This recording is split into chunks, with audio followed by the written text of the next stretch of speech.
Welcome, everybody, to the Grueling Truth Sports Network. I am your host, Mike Goodpaster. Today, we're going to look at the movie We Are Marshall and the Marshall plane crash, November 14th, 1970.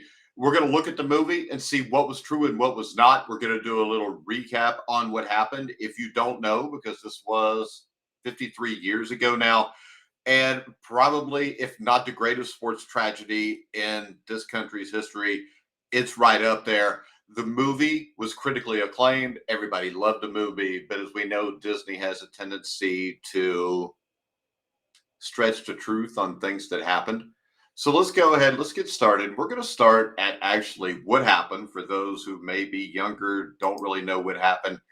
But on November 14th, 1970, a charter jet carrying most of the Marshall University football team clipped a strand of trees and crashed into a hillside just 2 miles from the Tri State Arena in Canova, West Virginia, killing everybody on board.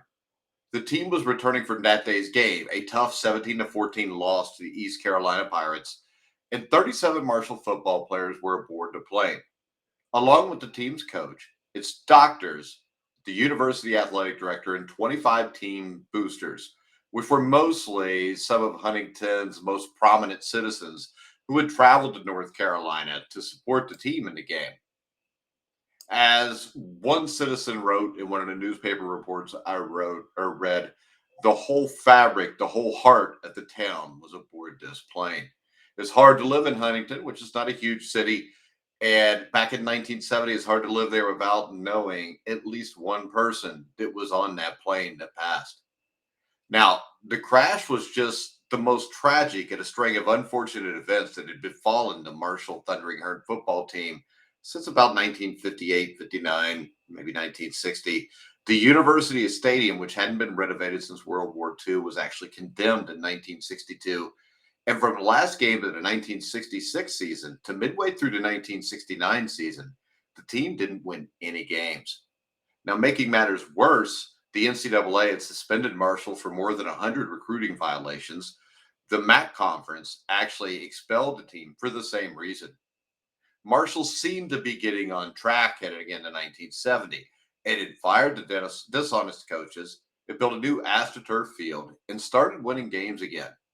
The Thundering Herd lost a squeaker to East Carolina on the 14th and was looking forward to what looked like a promising season the next season.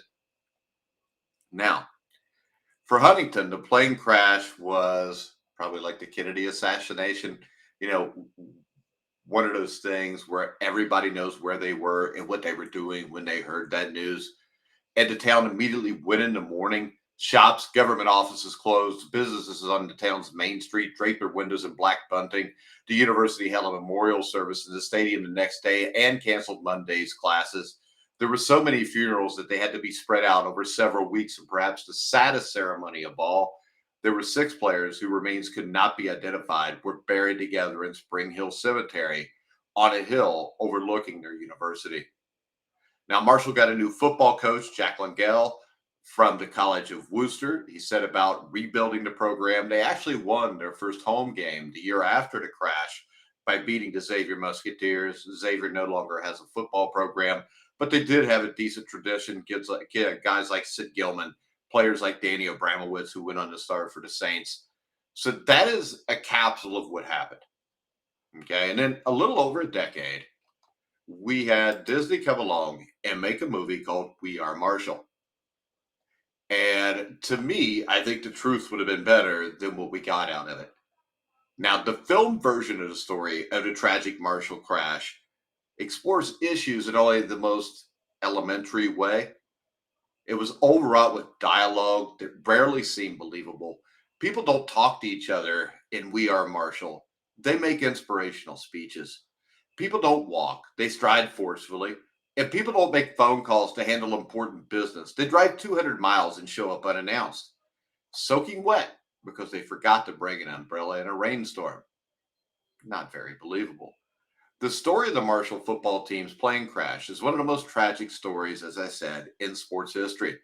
And over a decade later, I can't help but think that the filmmakers missed a huge chance here for this film to leave a more lasting impression than what they did.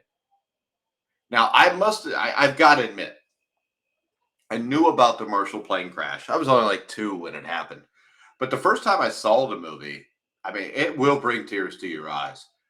But looking back at it, and then since then, I've had the chance. I interviewed like Jim McNally, former offensive line coach in the NFL for the Bengals and the Giants, one of the greatest offensive line coaches of all time. But I interviewed him on one of these podcasts back in 2015. And I know he was an assistant with Marshall after the plane crash. And I asked him what was true in the movie. And he said, for the better part, the plane crash, that happened. He said the rest of it was kind of contrived, made up. And I think that's a shame when you have to do something, especially in a movie like this, about a subject matter like this. Now, the one good thing about this movie is a lot more people know about it than what would have if the movie wasn't made. Because you had like the Wichita State football plane crash in the early 1970s, I believe it was, which killed their entire team. You never hear about that. You had the tragic, I think it was December 1977, Evansville University Aces, whose plane crashed, killing the whole team. You don't really hear a lot about that either. So at least I will give the filmmakers this. They did shed light on what happened at Marshall, and I think that's a great thing. But I think this movie could have been better. And and I know this was a huge tragedy about real people and real emotions. And I know people signed off on this movie, but those people signed off on this movie because people today are willing to believe whatever they see. That's why, I mean, I wrote an article 6 or 7 years ago for the Grueling Truth about what happened and about the falsities, basically the made up stuff that was in We Are Marshall. So let's go ahead and let's look at what was true and what was made up. Now, I think the biggest character in this movie, of course, was Matthew McConaughey. You got to give him credit for trying, but he was supposed to be Jack Langell, the head coach after the plane crash. But his overly exuberant and slightly flaky character is completely unbelievable as a head football coach. Jack Langell wasn't at all like he was portrayed. I've watched numerous interviews with this guy on YouTube. He was a low key man in his approach to everything. He had a deep voice. He seldom ever raised that voice, but when he did, you knew it was time to listen and pay attention. Now, he was the perfect guy for the job because he had a knack for connecting with people almost immediately. The characterization of Lingell is so off base, it really doesn't even belong in this movie. And I understand that movies go over the top on dramatizations, but this one was so far from the truth, it shouldn't even have been allowed. Now, what about that dramatic scene? The plane crash, stuff like that. I mean, let's go ahead and look through these, okay? Because I remember one of the most dramatic scenes in the movie happened when a player, Nate Ruffin, interrupts a meeting that makes President Donald Dedman look out a window to the thousand of Marshall students showing their support for the football team. Did this really happen? No. And it's so far from reality that it shouldn't even have made the script either. The Marshall players had worked behind the scenes, the surviving Marshall players had worked behind the scenes shortly after the crash to make sure that the football team was never in jeopardy of not returning. So, no, it was nowhere near the truth. The Marshall football program was never truly in jeopardy from anything that I've read in any newspaper reports. Now, the other question is how did people discover the plane crash victims? And how did they discover that the plane crash victims were the football team? It sure wasn't the way the movie showed it. The plane was down for around 30 minutes before the media was even notified. Jack Harden, who was a veteran newspaper reporter, actually found a wallet that belonged to one of the players, and that's how the passengers on the plane were initially identified. Now, did Coach Langell actually say the funeral's in today? From everything I found, it wasn't said exactly that way as it was in the movie, but it was probably about 80 or 90% accurate here. Coach Langell actually took all his Marshall players to Spring Hill Cemetery every year before the first game to explain to them exactly what happened. And to this day, November 14th is always a day where the entire community of Huntington and the Marshall family honors this team the way they should, because they never should be forgotten. Now, did the crowd really chant, "We are Marshall"? From everything I found, no. I mean, from everything I found, the We Are Marshall chant started in the early 80s. Now, was the Red Dawson character true? And yes, Dawson was a tragic figure because he looked at the young man he coached as sons, and the loss of these players took a huge personal toll, which led him to no longer coach football. One of my biggest problems with this movie while researching it was the fact that Red Dawson did not give up his seat on the plane. That was simply a lie. It was not true. Actually, the truth would be that the person who gave up the seat to assistant Deke Brackett was a graduate assistant named Gail Parker. Brackett and Dawson hadn't even flown to Greenville, North Carolina with the team for the game. They had been on a recruiting trip in Virginia late that week and drove themselves to the game in Greenville. They were going to drive back to Huntington until Brackett asked Parker, who'd flown to the game, to give up his seat going home. Dawson was going to drive home all alone. There's no reason to embellish things like these. I mean, I know it's one thing to stretch the truth a little bit, but to actually change the narrative and everything that happened on the story, to me, is just crazy.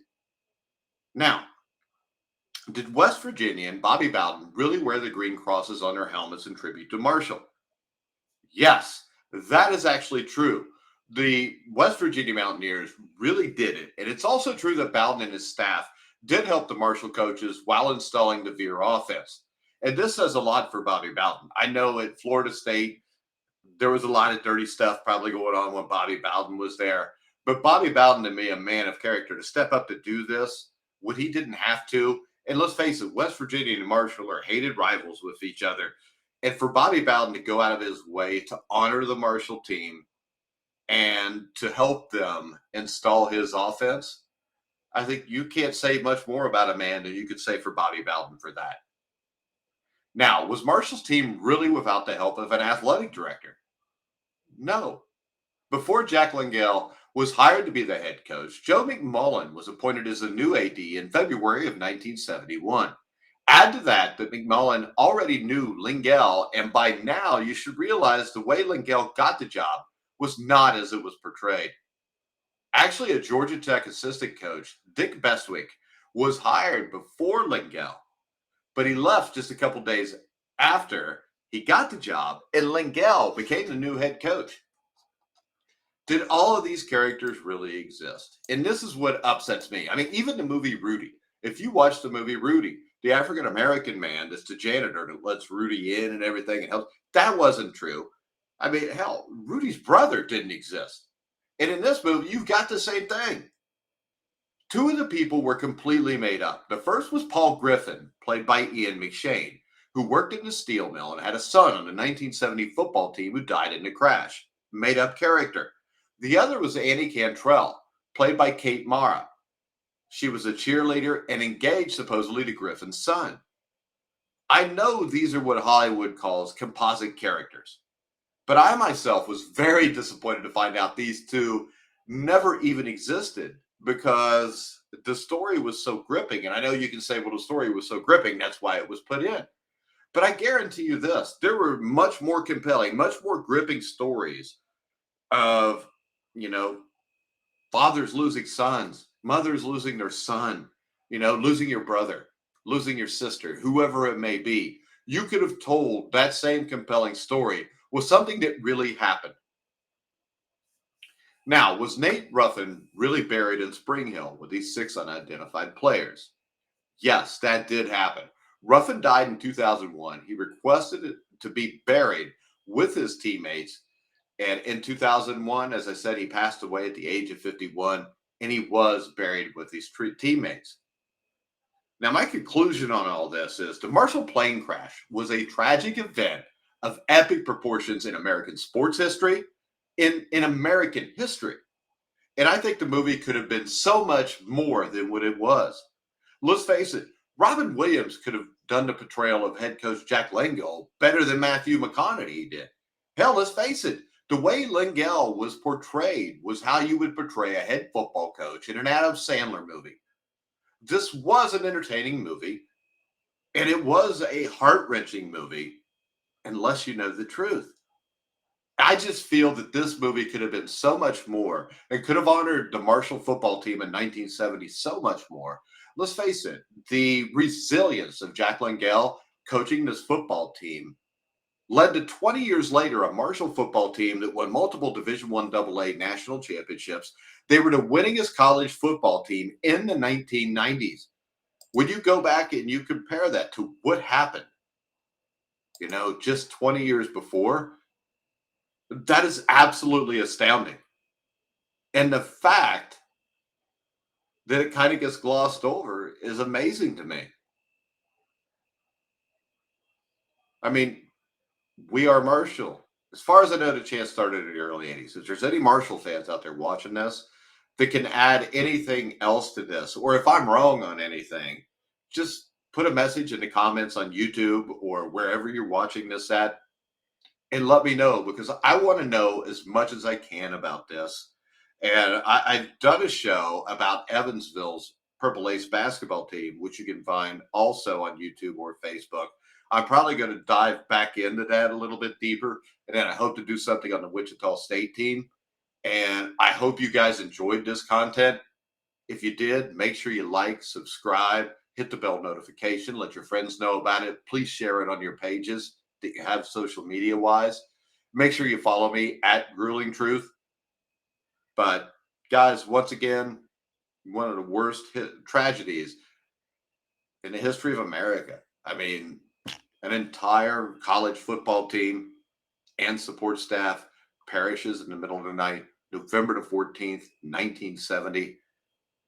I think it's great that the movie was made to shed light on it.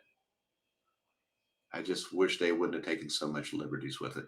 I think that that is slightly disrespectful to the people of Huntington, West Virginia, and the people that attend Marshall University. All right, guys, remember, follow me at Grueling Truth. If you want to bet on any sports, make sure you hit up BetMGM, link the descriptions in the video. But for now, I'm Mike Goodpaster. You've been watching and listening to The Grueling Truth, where the legends speak.